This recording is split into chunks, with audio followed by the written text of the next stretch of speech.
नमस्कार, मैं डॉक्टर अभिषेक रंजन स्वागत करता हूं आप सभी का हमारे इस एपिसोड में, जिसका शीर्षक होता है सिर्फ 3 मिनट सुधारे आपका सेहत।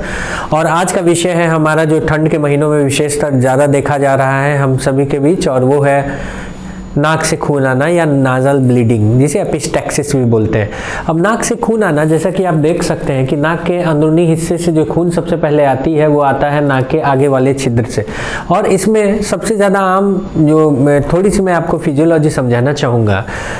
होता क्या है कि बाहर के ठंडे के कारण बहुत ज़्यादा ठंड हवाएं होती हैं जो घर या घर के बाहर होता है, लेकिन ठीक इसके विपरीत जो घर की हवा होती है वो बहुत ज़्यादा गर्म होती है, क्योंकि हमें गर्मी पसंद है। इसके अलावा हम हीटर, ब्लोअर्स, बहुत सारी ऐसी चीज़ें इस्तेमाल करते हैं जिसकी वजह से हवा में नमी बिल्कुल नामात्रा हो जाती है, नमी खत्म हो जाती है। इसका फ़र्क क्या होता है कि उन हीटर और ब्लोअर्स के लगातार प्रयोग के बाद जो हवा में नमी खत्म हो जाती है तो हवाएं बहुत गर्म हो जाती हैं जो घर के अंदर होती हैं, रूम के अंदर होते हैं। इससे क्या फ़र्क पड़ा कि जब वो हवाओं में हम सांस लेते हैं और जब वो हमारे नाक के अंदर जाती हैं जो गर्म होती हैं, तो नाक की जो अंदर की लाइनिंग है, जो एपिथेलियम है, नेजल एपिथेलियम, वो बहुत पतली होती है। वो जो म्यूकोसा का लेयर है वो बहुत पतला होता है, जिसकी वजह से ये जब गर्म हवाएं जाती हैं नाक के अंदर तो जो हमारी सक्रिय नलियां हैं, खून की जो छोटे छोटे वेसल्स हैं, उनको तुरंत से चटका सकती है। यानी वो वेसल्स इतने फ्लायबल हो सकते हैं कि गर्म हवा के चलते, ड्राइनेस के चलते अंदर की जो खून की वेसल्स हैं, खासकर यहाँ पे जिसे कैसलबस प्लेक्सस कहते हैं, यहाँ 5 की 5 खून की नलियां आकर के हमारे नोज के इस हिस्से में, अंदरूनी हिस्से में यहाँ पर आकर के मिलती है। और उस जगह अगर ड्राइनेस हो जाए, अगर गर्म हवा के लगातार जाने के चलते जो खून की नलियां हैं उनको नुकसान हो, छोटी छोटी सक्रिय नलियां होती हैं, क्योंकि वहाँ ड्राइनेस हो जाती है गर्म हवाओं के चलते, तो तुरंत सा फट सकती है, जिसकी वजह से खून आता है। खून आने में एपिस्टैक्सिस में देखा गया है कि एंटीरियर यानी नाक के बाहर के हिस्से में, आगे के हिस्से में खून ज़्यादातर 80% केसेस में आता है, और पोस्टीरियर यानी नाक के ऊपर के हिस्से से जो खून आता है, जो खून ज़्यादातर हमारे गले या गले से नीचे जा सकता है, वो पोस्टीरियर होता है, यानी ऊपर एंट्रल पार्ट से होता है। नाक के आगे के हिस्से में खून आए तो क्या करें? बिल्कुल भी विचलित ना हो, क्योंकि ऐसा आम है कि ठंड के महीनों में नाक से खून आती है।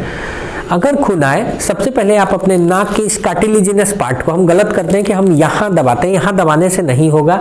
आपको उस एरिया में दबाना है जहाँ सबसे ज़्यादा खून की नलियाँ आकर मिल रही हैं, जहाँ खून की नलियाँ क्षतिग्रस्त हुई हैं और यहाँ दबाने से आपको फायदा हो। नाक के इस कार्टिलेजिनस पार्ट को 10 मिनट तक दबा के रखना है। ऐसे जोर से आप 10 मिनट तक दबाइए अगर आपका खून आ रहा है, और सांस मुंह से अंदर लीजिए, छोड़िए, ताकि आपकी सांस चलती रहे। इसको 10 मिनट तक दबा के रखने से जो थोड़ी बहुत खून की नलियां हैं जिनसे फट करके खून आ रहा होगा वो जाम हो जाएगी, बॉडी अपने आप रोक लेती है। हाँ, ऐसे पेशेंट्स जिनको एस्पिरिन चल रहा है, ब्लड थिनर्स चल रहे हैं, जो हार्ट के पेशेंट्स हैं, किडनी के पेशेंट्स हैं, जिनको खून पतले करने की दवाइयाँ चल रही हैं, वारफरिन चल रहा है, किसी न किसी कारण से उनका खून ज़्यादा आ सकता है। उनमें देखा गया है कि ऐसे पेशेंट्स में जो ऊपर है superior part of nasal epithelium, उनसे खून आता है, और ये ज़्यादा मात्रा में आ सकता है। यहाँ का खून जो आता है, आपको लगेगा कि ज़्यादा आ रहा है, आप पैनिक कर रहे हो, लेकिन ये खून आप 10 मिनट तक दबाकर रखकर उसे बंद कर सकते हो। इसके साथ साथ कभी भी घबराएं नहीं। खून आने के समय ऐसा ना सोचें कि सर को एकदम पीछे करके रखें, कि हो सकता है कि आप खून एस्पिरेट करने लगे, जो ब्लड है वो हमारे नजल अंदर से जाते हुए, गले से जाते हुए अंदर लंग्स में चला जाए। इसी वजह से कभी भी ये कोशिश ना करें कि बहुत जोर से खून आने के बाद अचानक से नाक को ब्लो करें, ऐसा नहीं करना चाहिए। अगर छोटे छोटे क्लॉट्स हैं तो थोड़ा सा आप उसे मॉइस्ट कर सकते हैं पेट्रोलियम जेली से या नजल स्प्रे से, और उसके बाद थोड़ा सा जोर, हल्का जोर देते हुए स्नीज करेंगे ताकि वो क्लॉट्स निकल जाएं। अगर क्लॉट्स छोटी खून के थक्के वो अपने नाक के अंदर जमे हुए हैं, उनको हम नहीं निकालें, तो हो सकता है कि जो आप दवाइयाँ देंगे, जो स्प्रे देंगे, वो उस खून के नलियों तक ना जाए जहाँ पर खून बह रहा है। एक और बात हो सकती है कि वो खून के थक्के इतने छोटे हैं कि आपके सांस के द्वारा आपके गले में या आपके फेफड़े तक को जा सकते हैं। इसी वजह से खून के थक्कों को साफ करना अति इम्पोर्टेंट है। ठंड के समय में हमारी नोज अक्सर ड्राई हो जाती है, और ड्राई नोज के चलते हो सकता है कि बहुत बार ऐसा लगे कि आपका नाक पूरा सूख रहा है, और ये सूखे हुए नोज के चलते, नाक के बार बार सूखने के चलते हो सकता है कि जब आप नाक को बार बार कोशिश करें कि खोए, इसके उंगलियों का प्रयोग करें, नाक के अंदर बार बार बार उसे डालें, और खासकर अभी वायरल के संक्रमण के समय तो बिल्कुल नहीं करना चाहिए ऐसा।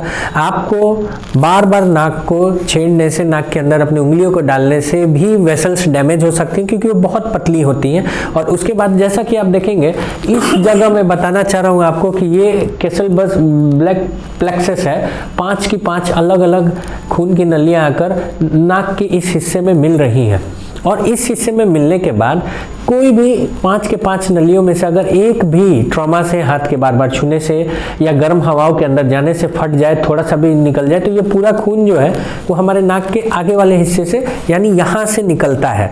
इसी वजह से ज़रूरी है कि आप नाक को हमेशा मॉइस्ट रखें। सिंपल उपाय है, जिनको ब्लीडिंग की शिकायत है, जिनका बार बार खून आता है, उनके लिए महत्वपूर्ण है कि अपने नाक को गर्म हवाओं से बचाएं। यानी अगर आप ब्लोअर और हीटर का उपयोग करते हैं तो ब्लोअर और हीटर के उपयोग के साथ साथ अपने अंदर या तो बकेट ऑफ वाटर रखें जिससे ह्यूमिडिफायर का काम हो, नमी बनी रहे, ह्यूमिडिफायर लगाएं रूम में। नहीं तो बहुत ज़्यादा प्रयोग ना करें, लगे कि टेम्परेचर आपका 28 डिग्री, 26 डिग्री या 25 डिग्री पे आ गया है तो ब्लोअर को बंद कर दें।